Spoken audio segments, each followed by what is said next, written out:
We've got a new NXT champion, a new North American champion, and Pat McAfee is actually pretty good. I am Chopper Pete Quinnell, and this is a review of NXT Takeover 30 in about, let's say, 8 minutes. The set for the show looked wonderful, reminiscent of WrestleMania 30's big stage, and gave the show a unique feel. There was one match on the pre-show for Takeover 30, the Triple Threat Tag Team #1 Contenders match between Lorcan and Burch, Breezango, and Legado del Fantasma. This was quite the fun opener, with LDF looking great with their offense, Lorcan and Burch providing their usual hard-hitting offense, and Breezango providing, well, you know, usual Breezango things. To quote Vic Joseph on commentary, the unbridled rage of Oney Lorcan against the unbridled hips of Fandango. The matchup we never knew we wanted. While the match was pretty fun, it came with an abrupt finish, as Danny Burch hit a lovely looking uppercut before Tyler Breeze hit the supermodel kick and just picked up the victory from out of nowhere. It felt like the match could have gone another few minutes because it only lasted about 7, with a few more near fall finishes here and there, but it was still a fun opener. Also,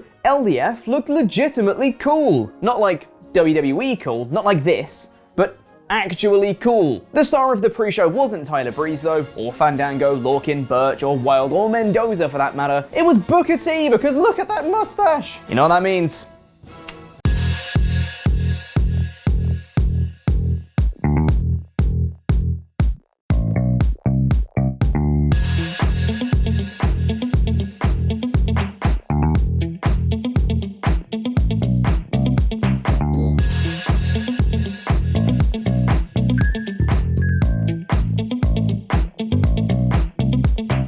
Getting into the main show, there was a wicked opening video package highlighting all of the amazing moments from NXT's past, before we got straight into the opener. Finn Balor versus Timothy Thatcher in a I don't want to see either of these guys lose match. This was a match all about submissions, with both of them trying to outdo each other on the mat to start with, which Thatcher comfortably came out on top in. Thatcher worked over Balor's knee in some great storytelling, which played into the match later. Something I love about Thatcher is that every time Balor made it to the ropes for a submission, he'd immediately break the hold. He's a heel, but he's not going to break the rules. He's just a guy that's going to beat the shit out of you and enjoy it. Balor attempted a coup de grace later in the match and missed, tweaking his injured knee on the landing, which Thatcher zoned in on like a hawk, injuring it even further. But it wasn't enough, as Balor was able to successfully hit the coup de grace and the 1916 for the win. It makes sense for Balor to pick up a big win after his loss to Velveteen Dream on NXT. I just hope this doesn't derail Thatcher too much, which I don't think it will. It's Bayley and Banks in the crowd, woohey! And speaking of woohey,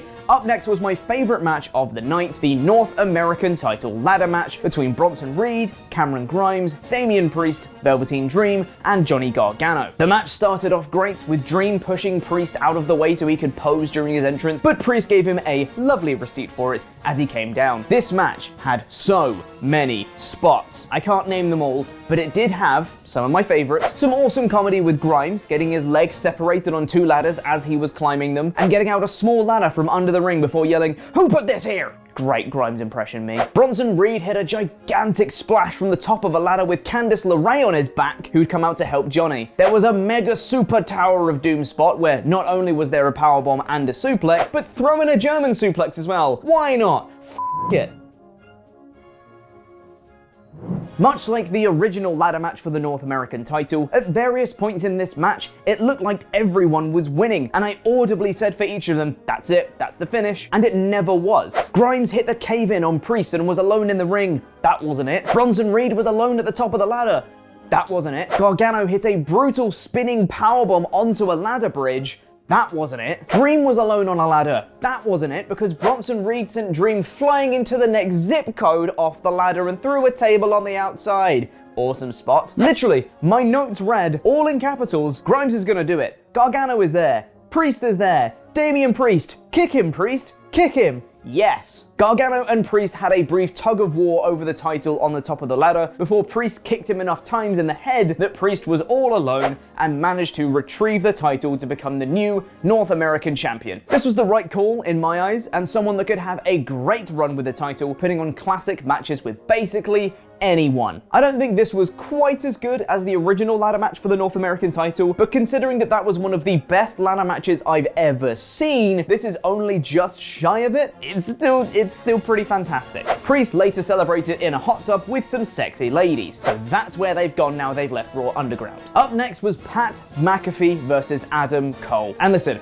I had my expectations going into this. I think we all did. And nobody, except maybe Triple H, expected this match to be this good. Pat did an incredible job, diving off the turnbuckle with a huge leap to take out security, Undisputed Era, and his goons. He had some great character work and played a cocky heel seemingly effortlessly, and he had some great timing for spots. Is he a little green? Of course he is. He's not perfect, but this was genuinely very impressive. This was exemplified later in the match when McAfee was thrown off the top rope and he did a huge arcing backflip, landing on his feet before leaping back up to the top rope in one jump with both feet and immediately hitting a superplex on Adam Cole. For anybody at all, that was an amazing spot. For Pat McAfee, that was unthinkable. There was even a brilliant near fall when Pat went low behind the referee's back, hoofing Cole straight in the dick before hitting the punt that they'd been building up from NXT and in the video package, but Cole managed to kick out. They had me though. I bought that as the finish. Cole decided he wanted to end it emphatically though, hitting the Panama Sunrise, another great job from McAfee, and picking up the win. The right person won, and the right person is being talked about afterwards. Great job to everyone involved, and I'm genuinely curious as to where both of these guys go from here. Drew McIntyre joined the commentary team briefly and picked Keith Lee to win in the main event. Awkward. After that, it was time for the NXT Women's Championship match between Io Shirai and Dakota Kai. This honestly started a little slow, but it really picked up a gear towards the latter stages. The bulk of the match was Kai working over Shirai's left arm, but it really picked up once Shirai started mounting a comeback. With a little touch of the Thunder Ligers, Shirai hit a Shote and started mounting a comeback, stomping on Kai's chest on the outside, hitting multiple Meteoras in the corner, and just generally being really, really awesome. Have I mentioned how awesome Shirai is? She's awesome. The tail end of this match had a ref bump as Dakota Kai accidentally kicked him in the corner instead of Shirai, prompting not only for him to miss Shirai hitting a moonsault and getting the visual pin on Kai, but also Gonzalez getting involved in hitting a huge powerbomb on Shirai, which was a great near fall. Shirai fired back from this, hitting a rapid moonsault to the outside onto both Kai and Gonzalez, and then one more for luck onto Kai on the inside to pick up the win. Definitely the right call because once again, Shirai is awesome. The celebrations didn't last long though, as Gonzalez attacked Shirai from behind and was lining up for another one of her powerbombs before Rhea Ripley came out to make the save, and the two shared a long stare down. It did take a little bit of the shine away from Io, but at the very least they played Io's music as Kai and Gonzalez walked away, and not Rhea's. We got confirmation that Tommaso Ciampa is returning to NXT this Wednesday, awesome, and we saw Cesaro in the crowd, who of course competed at the very first takeover. And finally, it was time for the main event between Keith Lee and Karrion Kross for the NXT Championship, both of whom had awesome entrances to start. Lee was all business, and Kross of course had his epic entrance with Scarlett, though it was hilarious to hear complete silence as Kross's music faded, followed by from like 5 people in the crowd. Right, so let's get the elephant in the room out of the way. This match wasn't that good. It was okay, but it was severely hampered by an injury that must have happened relatively early, as WWE themselves have reported after the fact that Kross separated his shoulder, and it's so unfortunate, but it really did hamper the match. The pace was quite slow, there seemed to be a lack of communication at times, or maybe they just didn't have the right chemistry on this night, but there's not really much that could be done with Kross's injury, and I feel so sorry for him on the biggest night of his NXT career so far. But admirably, Kross plowed on, and after Lee had a great near passing out spot from the Kross jacket, it looked like he was gearing up for something from the ropes before Kross reversed it into a second rope Doomsday Saito suplex and just picked up the clean pinfall victory to become the new NXT champion. I expected Kross to win this, in all honesty. In recent times, babyfaces haven't had the longest reigns as NXT champions, but it's such a shame that the injury happened because there were elements of a great match in there. It just didn't quite work in execution. But Kross is the new champion, champion. He's due to receive an MRI tomorrow, so we'll know the full extent of his injury then, but fingers crossed he doesn't need to relinquish the title,